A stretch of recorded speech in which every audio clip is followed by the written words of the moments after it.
y'all? Welcome back to my channel, Serendipity. Today I'm going to be reacting to how was England formed. Trying to think. I know we touched a little bit on this, but it's been a very long time. I mean, we all know about the Vikings. We all know about the Anglo-Saxons. But yeah, I feel like that's all I know. More stuff will probably come to me once I start watching. We learned pretty much just like the basics that I can remember. I mean, it's been a while. Let's see how England was formed. The existence of England is one that is often taken for granted and looked at far too scarcely. This may be due to the overshadowing history of the development of Great Britain and the United Kingdom. But nonetheless, in order for these unions to be formed, England had to already exist, and it actually has since 927 AD. So how was England created? All the way to the day. Jeez. Who claims the land before the English, and how? That's crazy that you can even know from the day. Like, this was literally thousands of years ago. And yeah, it's wild. Did it become the nation that we know today? As the Roman Empire began to fade from the British Isles, the area of modern-day England started to see a wave of migration from Anglo-Saxon Germanic tribes. Which that is crazy for the Roman Empire to be control over that much land and then fall is absolutely wild. According to some historians, after the Romans left, the native Britons came under attack from the nearby Picts and Scots and subsequently welcomed some of these Anglo-Saxons in hopes that they would push out the other invaders. The Germanic peoples were successful. Hold on. Did he just say Scots, but it was coming from Ireland? Hold on, I caught that late. Came under attack from the nearby Picts and Scots and subsequently welcomed some of these I didn't know that. So was the Scottish, were they from Ireland at one point? I never knew that. Anglo-Saxons in hopes that they would push out the other invaders. The Germanic peoples were successful in expelling both the Scots and Picts, but they then turned on the native Britons and established their own authority by the start of the 7th century. The new Anglo-Saxon rulers then installed the kingdoms of Essex, Kent, Sussex, Mercia, East Anglia, Northumbria, and Wessex on the British mainland. There are minimal records of what happened over the next few centuries throughout these kingdoms. The fact that Essex has been a name for that long is wild. That's crazy. But we do know that it wouldn't be long before the Anglo-Saxons would face invaders of their own. In 793, a Viking army landed at the Lindisfarne Monastery and raided the sacred building. Their violence and disrespect stunned the Anglo-Saxons, who were unprepared for what these Vikings had in store. But I mean, would you say, well, no, I guess the Romans were pretty. I was going to say, like, would you say, like, the Vikings were probably the most, what's the word? More,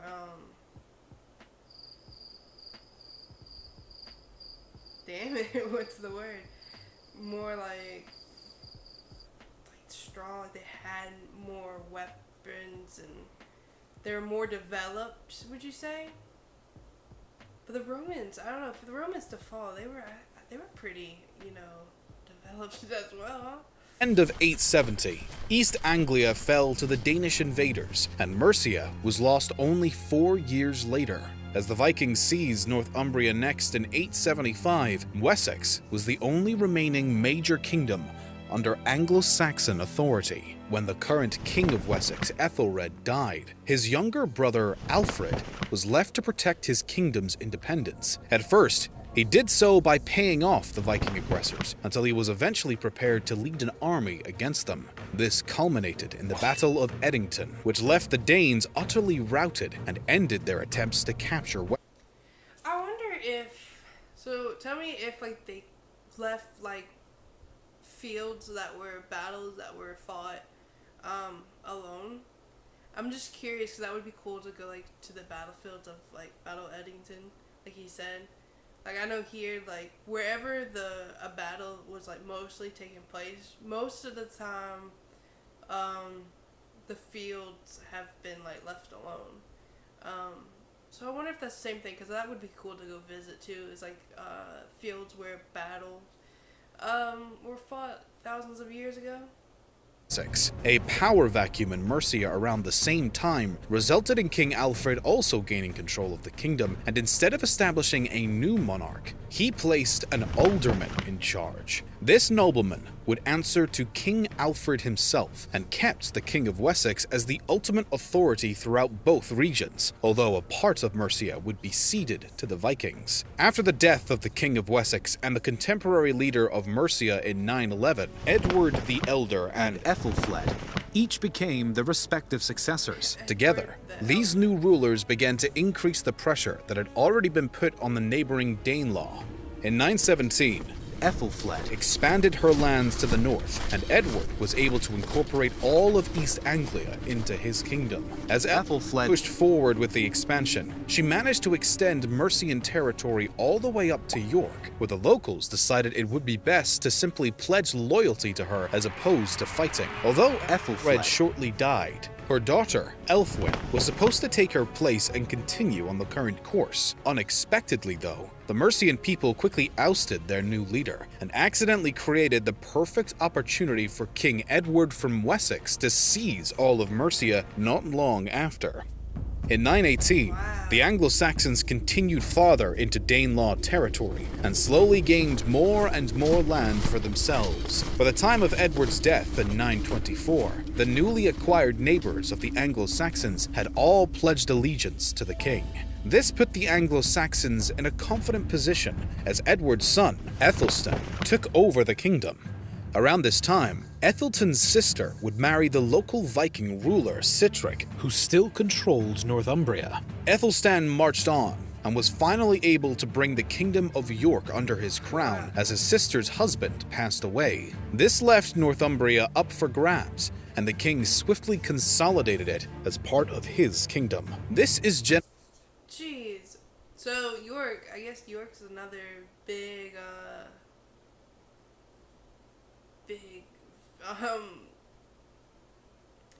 York's another big city that's been there for a while. That's crazy. Generally the time that most historians view the Kingdom of England as having been created. But the situation was not exactly so simple. Aethelstan was not done trying to expand his kingdom however he could, and although he did term himself the King of the English at this point, it was still not quite what we know as England today. Aethelstan decided to give an invasion of Scotland a chance to see if he could reach his authority even further. The Kingdom of Scotland, or as it was known at the time, Alba, was at a disadvantage against the English, and therefore appealed to the other remaining sovereign states for assistance. This prompted an alliance between Constantine II, King of Alba, Olaf Guthfrithson, King of Dublin, and Owain, King of Strathclyde. With King Olaf at the helm, the alliance faced the English at the spectacular Battle of Brunanburh. Though it is unknown exactly where this battle took place, it is certain that the alliance was severely crushed by the English invaders. The casualties on both sides was disastrously high, but Aethelstan and the English were without a doubt the victors. It's believed by many that this clash may have truly solidified the unity of England and stirred up a new sense of nationalism and pride amongst the English people. Nonetheless, it didn't result in the incorporation of Alba nor Strathclyde into the Kingdom of England, as both stayed independent. England, on the other hand, would have to prove its ability to do so. The Vikings, though temporarily defeated, would return to the young kingdom at the end of the 10th century. After Ethelstan's death in 939, the previously defeated King of Dublin, who was a Viking ruler, took immediate advantage of England's temporary instability, while King Ethelstan's brother, they try to get you while you weak.